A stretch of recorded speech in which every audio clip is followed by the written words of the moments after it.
Now I'm sure as singers, musicians, producers, we've all heard or used the phrase, "we'll fix it in the mix." Well, mix engineers around the world will be screaming, "Yeah, fix it, fix it, fix it, fix it," before sending it over. And they're right. So what should we do to prepare a song and its tracks for the mixing process, whether that be sending it out to a third-party professional mix engineer or mixing it yourself? So stick around till after the titles and we'll run through together the preparation of a Pro Tools session for mixing.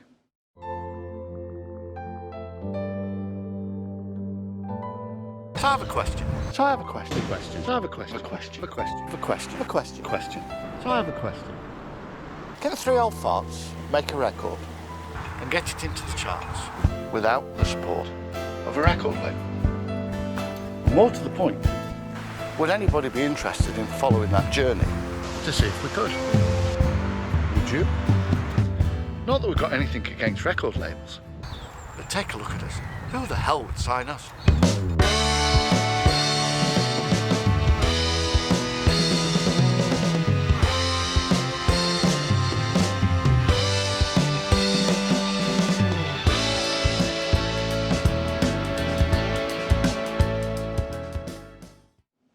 In previous episodes, we've looked at a track of ours called Hard Times.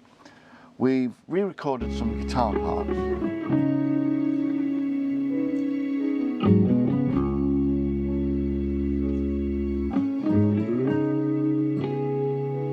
And by using expression controllers, we've created a more realistic string performance.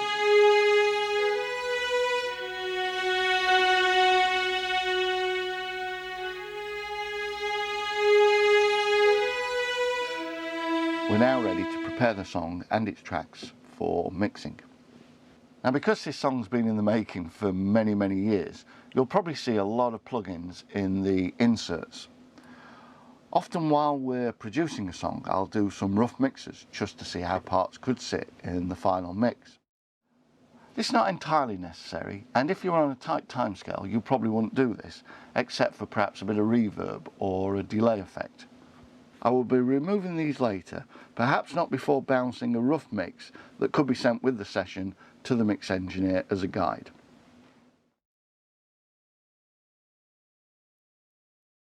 So where do we start? Well, as you track a song, that is recording the individual parts, you will no doubt edit out any clicks and bumps and other recording noises. However, you will miss some.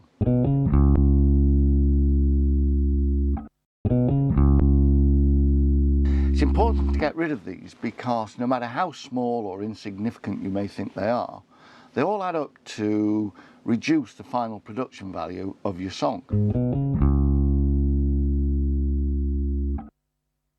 Also, listen very carefully to any timing issues, and if these are recorded in MIDI, then clearly go into the MIDI editor and make the adjustments. She feels the world.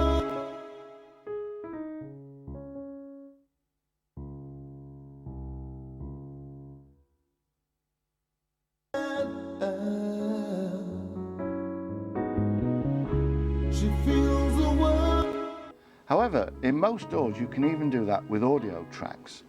In Pro Tools there is a powerful tool that creates warp markers which you can then adjust.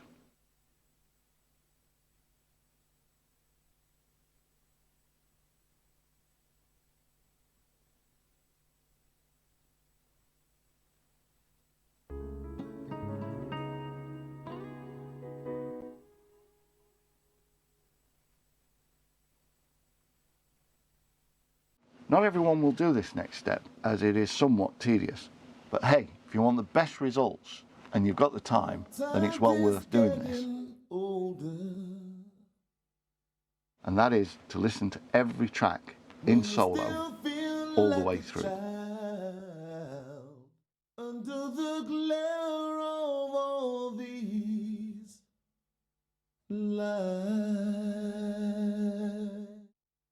we feel the need is all embracing. New ideas won't bring fresh air.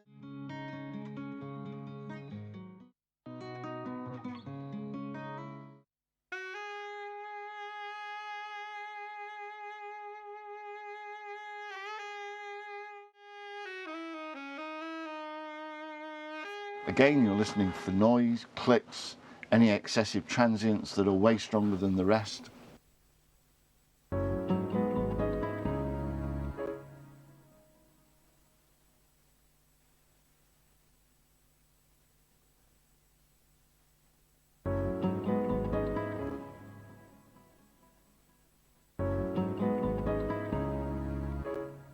Yes, these can be tamed by compression, which the mix engineer can do, but I often find it's better to edit these before sending it off for mix. You can also listen to sets of tracks for timing, so all the drums and percussion, for example, perhaps with the bass.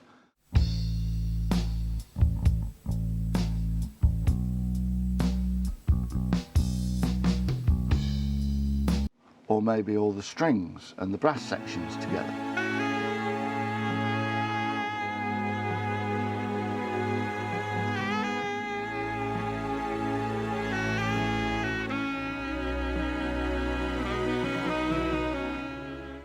So let's look at some of the things we're listening for.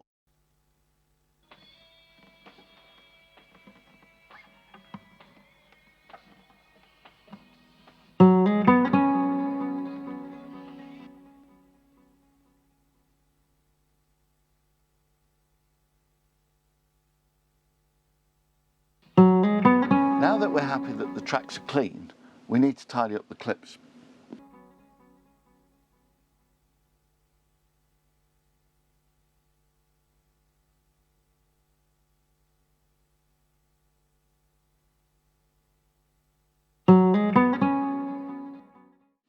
Often when a clip is played, you can hear a slight pop or click at the beginning of end of each clip, especially if two clips are close together, and that's a lot of clips in one sentence.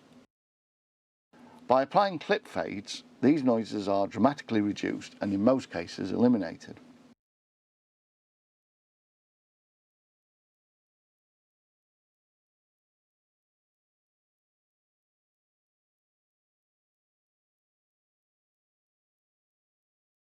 I'll come back to clip management later in the video.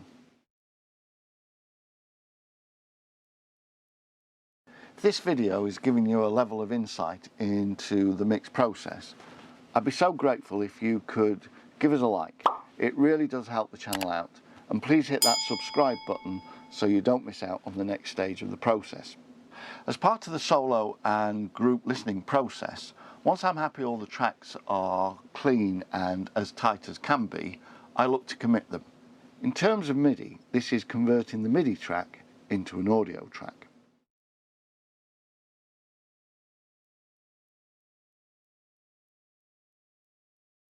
The reality is that you are literally bouncing the MIDI into an audio track. Again, in Pro Tools, this is quite easy in that you just drag a MIDI part onto an audio track and it will automatically bounce the track. However, do be careful if you've used any plugins on the instrument track, as these get bounced as well. So let's say you've put some temporary EQ on an instrument track just while you're recording other tracks. Make sure this is either disabled, bypassed, or better still, just remove it from the inserts altogether.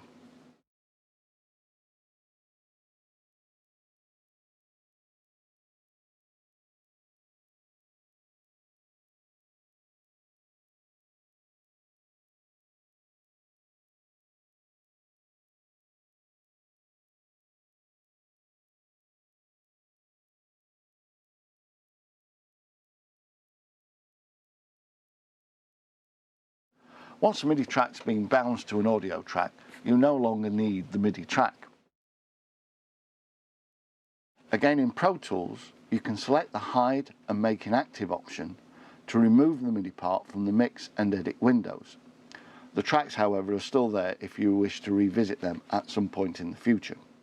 So now you have everything in time, noise-free, click-free. If you're exporting the tracks to a third-party mix engineer, you need to make sure that the clips are all the same size. In a session like this, I have clips positioned at just the point in the song that they are required.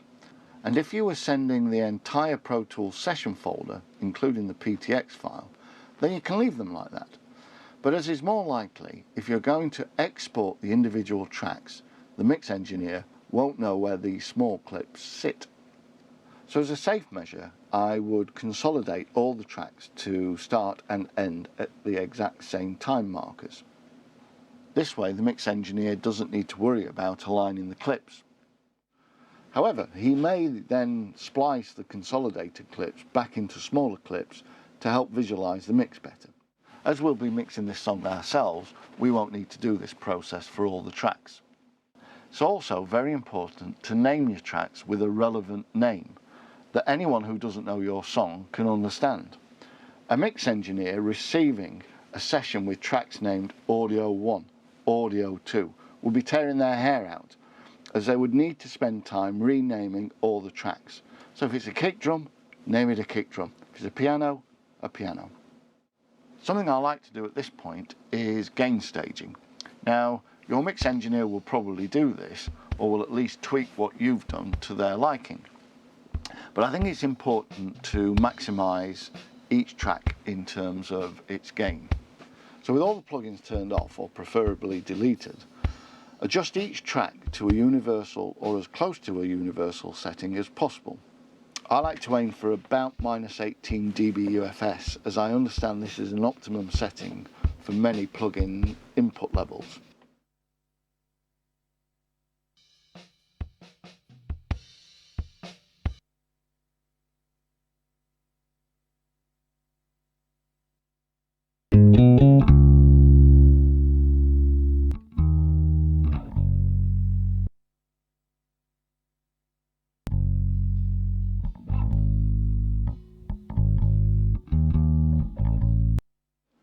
You could also adjust the gain where necessary within part of a clip to create a more balanced track. But if you do this, then I would suggest recommitting the track so it just shows up as one continuous gain level.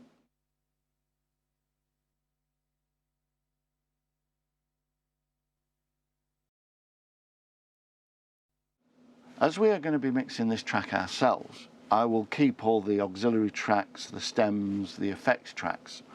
But if you were to send this out to a third-party mix engineer, I would delete all those, as no doubt your mix engineer will have their own template or workflow that they use.